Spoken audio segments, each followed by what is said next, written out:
allow us as a family to at least give him drugs so that it can relieve the pain he has because he was complaining of headache.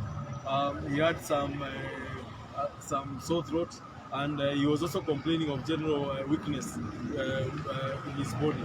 So as a family, we are very distressed, and we urge the government, because the government has ways of finding where he is, to tell us as the family where he is, so that we can be able to deliver the drugs.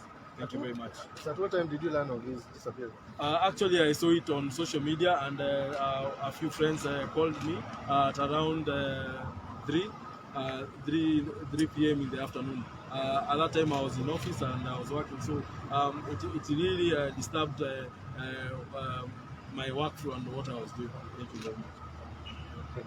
Okay. You can tell us your name, then. Moses Chelangai's name. Today at about 3 p.m. I received a distress call from the family of one Dennis Itumbi, led by the brother David here, that in Itumbi in Kiambu County, where he was having an haircut, he was abducted by 3 unknown persons and put into white Toyota car and whisked away to a known destination. The persons proceeded, led by the brother, to make a report of a missing person in Tendeko police station. Thereafter, we were told that he's being held at Parklands police station, where we are now. We have come, we have talked to the OCS, we have gone to see the occurrence book. It's not been booked here, but as you can see, when you make a call, you can actually find that his phone is going through. Having made a report of a missing person, it is always imperative upon the government to find out where this person is, and they have all the capacity, they have all the technological know-how to find out.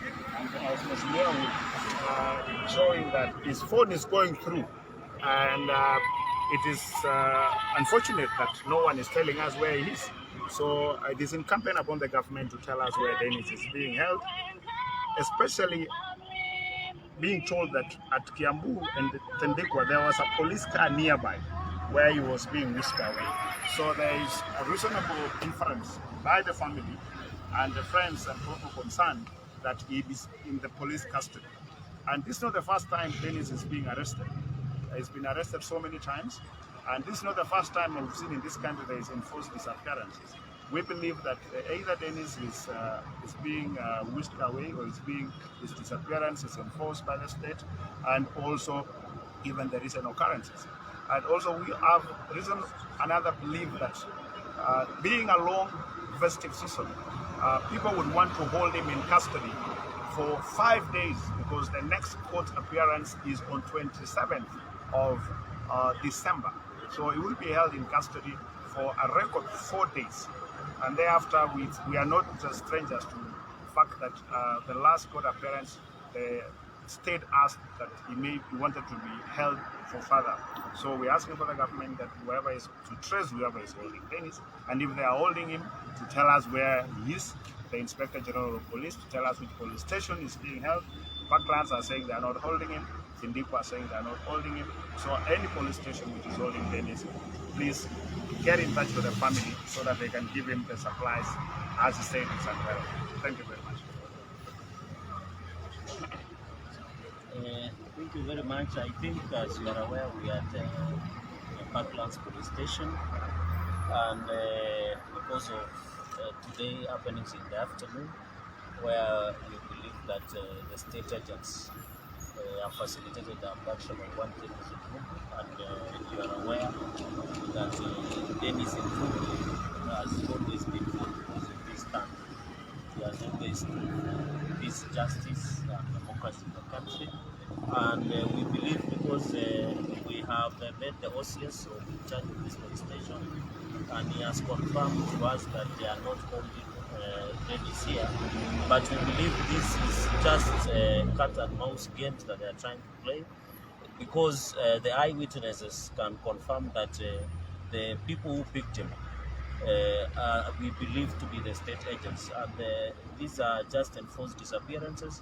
And these are just pure politics in a bid to intimidate Dennis Itumbi, because as you are aware, they just want to punish him, because they want to hold him for 5 days, because the festivities are on. They just want to punish him, and you know, under the constitution and the law, it is illegal to detain anybody arbitrarily. Or that is why it is sad that we are going back to dark days where we have detention without trial and punishing somebody without the recourse of the law.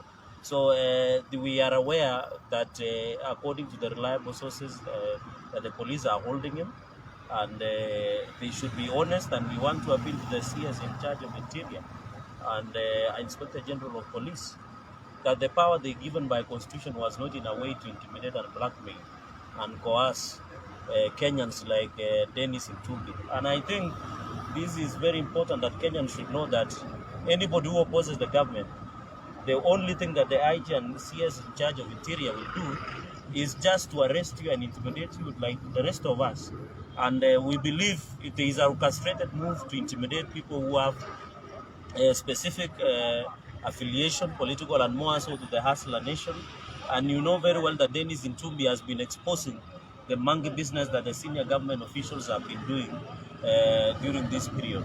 So we believe this is a political vendetta against Dennis Itumbi, and we shall keep vigil and ensure that he is produced. We want to challenge the government that they must produce Dennis Itumbi by all means. And our lawyers, as you have heard, our lawyers are not sleeping. We shall come and work with the family, to work to every police station to ensure that Dennis Itumbi is produced. And it is also shocking that, as you have heard from the brother, that he is unwell. I wish these abductors would produce him so that the family can give him medical supplies. And there is no problem. Why is it that the police wanted to abduct him? Nowadays you can issue summonses, and if they wanted, they thought Dennis had committed an offense under the law. Why did they issue summonses to appear before DCIO? So this country is not a banana republic where somebody just wakes up one day and decides to make the law. And those people who are in these government offices that run the apparatus of Interior and Homeland Security should be put on notice that their time is coming up and Kenyans will make a decision. And I want to warn them that it is illegal to abduct anybody. It is illegal to detain anybody without trial, as per the Constitution. And they might think now they have power, but in the next 7 to 8 months, I can assure them they will serve their jail terms, because you cannot violate the Constitution and walk away scot-free. That's why we have the Constitution. If we didn't want to have the Constitution, then we wouldn't have the Constitution in place. So we want to call Kenyans of goodwill, Kenyans that to pray for the family of Dennis Itumbi.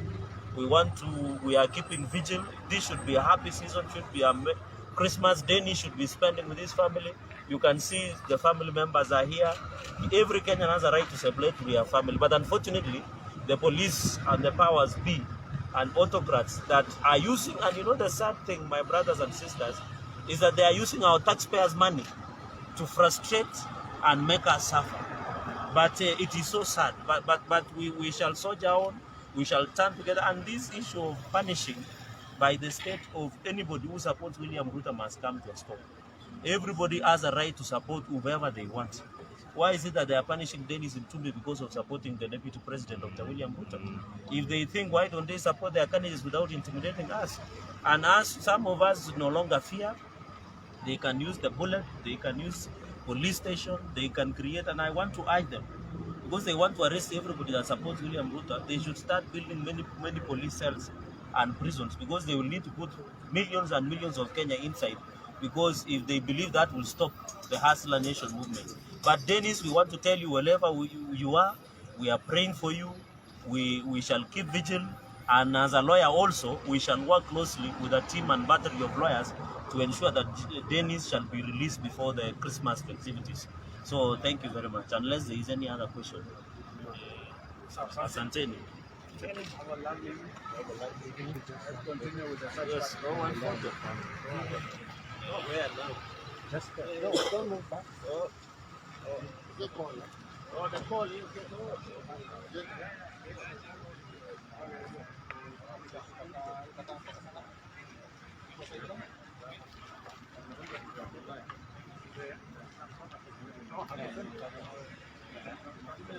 I come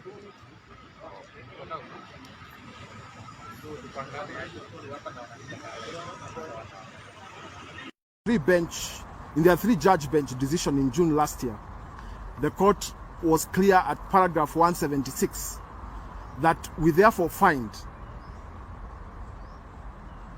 the court was clear at paragraph 176 that, and I quote, we therefore find that the compulsory acquisition of the land on which the two schools sit did not meet the threshold of public purpose and should not have been undertaken in the first place. One cannot purport to compulsorily acquire what is already public land. Taxpayers lost Kenya shillings 1.5 billion in the fraudulent accusation of a part of the land RL number 7879/4, yet 1 year, 4 months and 25 days since the decision, the investigators at the Ethics and Anti-Corruption Commission, EACC, and the DPP have chosen to cheer on the suspects who clearly engineered the fraud. Fortunately, as Kenyans, we are not powerless on the matter. I have investigated this matter, and the one person who bears the highest responsibility on the outright theft of public land and loss of public money is the Interior CS, Fred Matiangi. There is no doubt that Matiangi is a powerful man. He is a CS in charge of the most powerful ministry in the country and the chairman of the National Development Implementation and Communication Government Committee. He also chairs a meeting of colleague cabinet secretaries every Tuesday. Matiangi also sits in the all-powerful National Security Council. He is a powerful man. But as I said, we are not powerless. But like the president has also always told us, it does not matter what power or rank you hold. You should not firmly focus on the public coffers haste. This haste was bigger and effected in movie style, just like money haste. The history in summary is as follows. The purported owners of the land applied to the National Lands Commission, NLC, asking government to acquire the land since there are two schools on the land. NLC then wrote to the Ministry of Education asking if indeed the land had schools on it and if it was private land. And if it was private land, if they could go ahead and acquire the land on behalf of the ministry. The ministry replied through the PS and gave the go-ahead. However, NLC replied and told the PS he had no such powers and that only the CS could write such a letter. CS Matiangi immediately constituted a quality and standards team to investigate the matter before he could give the authority. The team of dedicated public servants investigated the matter and wrote a report telling the CS he should not pay for the land, since they had acquired documents and authoritative information that it was public land. CS Matiangi then ignored the report and went ahead and gave the authority to acquire the land, setting in motion the theft of taxpayers' money. When investigators completed their jobs and were ready to make arrests on the matter, NLC, through their former chairman, Mohamed Sozuri, moved to court under a jurisdiction called reference. And the court observed many things, among them that the land was public and the payment was fraudulent. So, ladies and gentlemen and fellow Kenyans, since this decision still remains active and has never been stayed, why would EACC and DPP just sit back and let outright thieves of our money make decisions on our public money as chairman of cabinet secretaries? It is this utadu attitude that informs why I'm moving to court to go ahead and charge CS Matiangi on this matter. Tomorrow morning, at the Anti-Corruption Court, I'll be asking the court to immediately allow me to personally prosecute CS Matiangi. Why CS Matiangi, you may ask? Because he bears the highest responsibility. And unlike the DPP, I am using personal resources from my pig and avocado farm. I am a man of little resources. I cannot therefore prosecute all the thieves in this matter. But the one thief who was a super mastermind, I will take on him. I will be circulating to you a copy of the charge sheet with 4 counts of abuse of power and other anti-corruption crimes that I intend to charge CS Matiangi on. At this moment, it is good to inform you that I have received, at this moment I would want to inform you that I have received confirmation from Nairobi Governor Mike Sonko that he would testify on this matter to prove that it was actually public land. Kikuyu MP Kimani Ichung'wah has also confirmed that he will testify as chair of budget that the Ministry of Education approached Parliament to allocate 1.5 billion on this matter. Ladies and gentlemen, allow me to finally say this. In the case of Brian Nyong'o versus the DCI, the court ruled when police have condensed their evidence, which they hold sufficient for a prosecution, but DPP fails to take up the prosecution, the law provides that private prosecution shall follow. And that was Justice Ngenya Macharia. Ladies and gentlemen, that is all I have to say. I'm going to circulate to you, then you're going to be able to see what exactly the charge sheet says. But just for the record, just 1 minute, I'm trying to pull it off.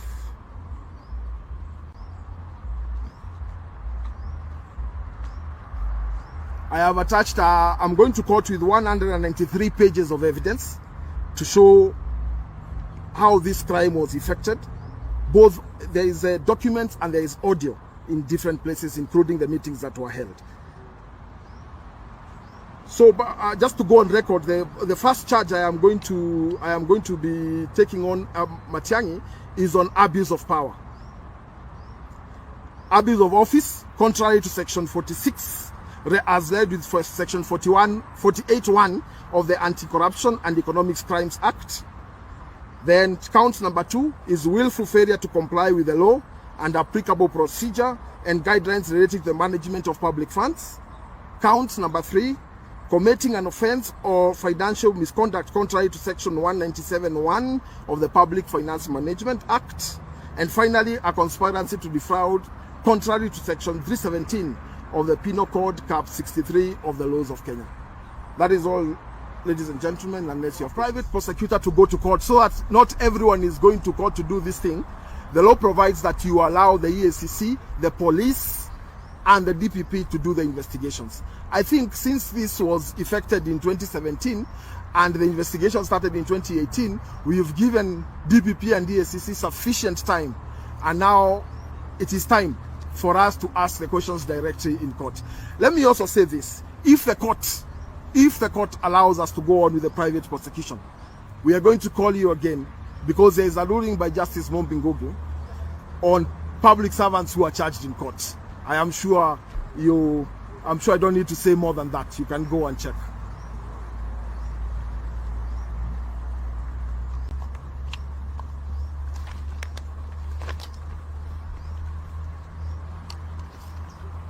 Asanteni sana.